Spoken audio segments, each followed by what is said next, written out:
ఇప్పుడు కాంగ్రెస్ పార్టీ వాళ్ళు కొత్త కొత్త డిస్కషన్లు తీసుకొస్తున్నారు. అసలు మనకి రామ మందిరం ఎందుకు కట్టాలి, ఇన్ని ఇన్ని వేల కోట్లు ఎందుకు ఖర్చు పెట్టాలి, మేము హాస్పిటల్ కట్టుకుంటాము, మాకు గుడి వద్దు బడి కావాలంటారు. మిత్రులారా, కుదిరితే రికార్డ్ చేసుకోండి. ఇప్పుడు నేను చెప్పేది వాళ్ళకు పోయి సమాధానం ఇవ్వండి. రాముల వారి జీవితం మనకు బడి ఎందుకు కాదో వాళ్ళని ప్రశ్నించండి గట్టిగా పోయి. నేను ఒకటే చెప్తున్నా, అన్నాదమ్ములంటే ఒక తల్లికి పుట్టాల్సిన అవసరం లేదని నిదర్శనం చూపించింది రాముల వారా కాదా అని ఆ కాంగ్రెస్ వాళ్ళని ప్రశ్నించండి, గట్టిగా అడగండాలని. మరి అంతేకాదు, రాముని వీరత్వం గురించి చెప్పండి. వాళ్ళకి ఏ విధంగానైతే ఆత్మాభిమానం మీద దెబ్బ కొట్టినోనికి 10 తలకాయలుండని 100 మైళ్ళు నడిచి పోతాం, మన బొడ్డుకు బాణం కొడతాం, కింద పడేస్తామని చూపించిన వీరుడు రాముడు కాదా అని వాళ్ళని అడగండి. మరి ఈ సందర్భంగా నేను చాగంటి గారిది ఒకటి చిన్న పద్యం చదివిరు మొన్న. ఆయన దాశరథి శతకంలో నుంచి, నేను అమెరికాలో కూడా చదివిన ఈ పద్యము, చాలా అప్రిసియేషన్ వచ్చింది దానికి. ఆయన వీరత్వం ఎక్స్ప్లెయిన్ చేస్తుంటాడు, జాగ్రత్తగా వినండి.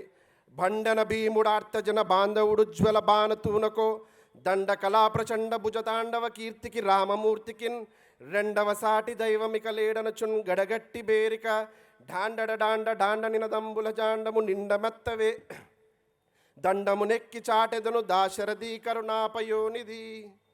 మరి ఆ విధంగా ఆనాడు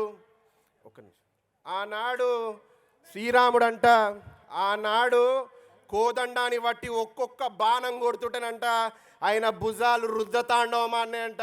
మరి అంతటి వీరుణ్ణి కొలవాల్సిన అవసరం ఉందా లేదా అని ఆ కాంగ్రెస్ నాయకులకు ప్రశ్నించండి. మీరు సిగ్గు లేకుండా, శరం లేకుండా మీ నాయకుల విగ్రహాలు 100,000 దేశ ప్రజలకి బానిసత్వం అలవాటు చేసిన నాయకుల విగ్రహాలు మీరు పెట్టుకున్నారు. మా వీరుణ్ణి మేము కొలుస్తున్నాం రా అని చెప్పి వాళ్ళకి చెప్పండి గట్టిగా. మరి అంతటి వీరుడు తండ్రి మాట విని, తండ్రి చెప్పంగానే గమ్మున వనవాసం వెళ్ళిపోయిన సౌమ్యుడు కూడా కదా. మరి ఒక్క వ్యక్తి లోపల ఇన్ని గుణాలు ఉండొచ్చు అని చూపించిన ఆదర్శ పురుషుడు రాముడు అని చెప్పుండాలకి. మరి రామరాజ్యం అంటే తమాషా కాదు, పెద్దలను అడిగితే తెలుస్తుంది. ఎందుకంటే సంపూర్ణ రామాయణం ఎవరన్నా విన్నా, దాని మీద అవగాహన ఉన్నా వాళ్ళు చెప్తారు. గురువులను అడగండి.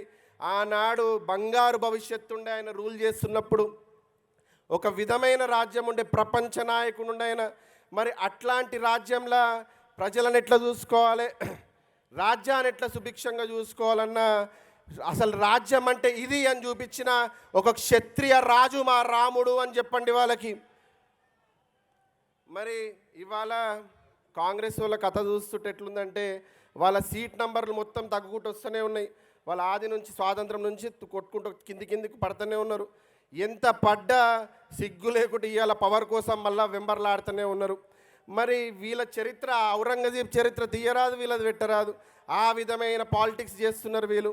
మరి ఆనాడు రాముడు లంకకి పోయి మొత్తం సైన్యాన్ని నేలమట్టం చేసి విభీషణుని చేతిలో రాజ్యం పెట్టి జియో పొలిటికల్ ఎథిక్స్ మెయింటైన్ చేసిన ప్రపంచ నాయకుడు మా రాముడు అని చెప్పండి వాళ్ళకు పోయి. మరి రాముని తిప్పలు తక్కువ కాదు. సద్గురు వీడియోలు చూస్తే ఆయన చెప్పిండు మొన్న, Rama's life is a disaster అని. అంటే ఎన్ని తిప్పలైన ఆయనకంటే ఆయన రాజ్యం దొరకలేదు చేతికి. మరి అదేవిధంగా అడవికి వెళ్ళిపోవాల్సి వచ్చింది, వనవాసం పోవాల్సి వచ్చింది కుటుంబాన్ని తీసుకొని.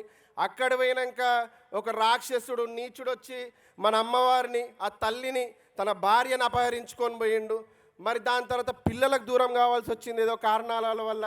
మరి ఇంతటి ప్రాబ్లమ్స్లో ఏ ఒక్క సమస్య ఇక్కడున్న ఏ ఒక్క వ్యక్తికి వచ్చినా మన జీవితం కుదేలైపోతుందా కాదా ఆలోచన చేయండి. మరి ఇన్ని సమస్యలు ఉన్నా కూడా స్థితప్రజ్ఞత చవి చూపించి సగటు మానవుని లెక్క మన నేల మీద నడిచిన దేవుడు మన రాముడు కాదా అని చెప్పి ఆ కాంగ్రెస్ వాళ్ళని ప్రశ్నించండి మిత్రులారా. ఇవాళ క్షమించాలి, ఇవాళ ఎంత కన్ఫ్యూజ్ చేస్తున్నారు మననంటే, రాముడు లేనట్టుగా, ఈ నేల మీద నడవనట్టుగా, అసలు 500 ఏళ్ళ కింద అక్కడ గుడి లేనట్టుగా, మనకు ఒక అపోహ క్రియేట్ చేసిర్రా లేదా? Yes or no? వాళ్ళు ఎంత అపోహ క్రియేట్ చేసిరంటే ఇవాళ కన్ఫ్యూజ్ చేస్తున్న ప్రతి ఒక్కరికి చెప్తున్నా, కొడకల్లారా ఎక్కువ కన్ఫ్యూజ్ చేయకుండా మమ్మల్ని. ఎందుకంటే కన్ఫ్యూజన్లు ఎక్కువ కొడతాం. ఎట్లా కొడతామంటే ఇంత ఇంత కట్టుకోలేం మేము గుడిని, ఇంత విశాలంగా కట్టుకున్నాం. ప్రపంచానికి ఉన్న కన్ఫ్యూజన్కి క్లారిటీ ఇచ్చినాం. మామూలు విషయం కాదు. ఇవాళ అంత దివ్యమైన మందిరం ఈరోజు మోడీ గారికి మేము ఎప్పుడు జీవితాంతం, నేను కానీ హిందూ సోదరులు కానీ ఖచ్చితంగా రుణపడి ఉండాల్సిన అవసరం ఉంది.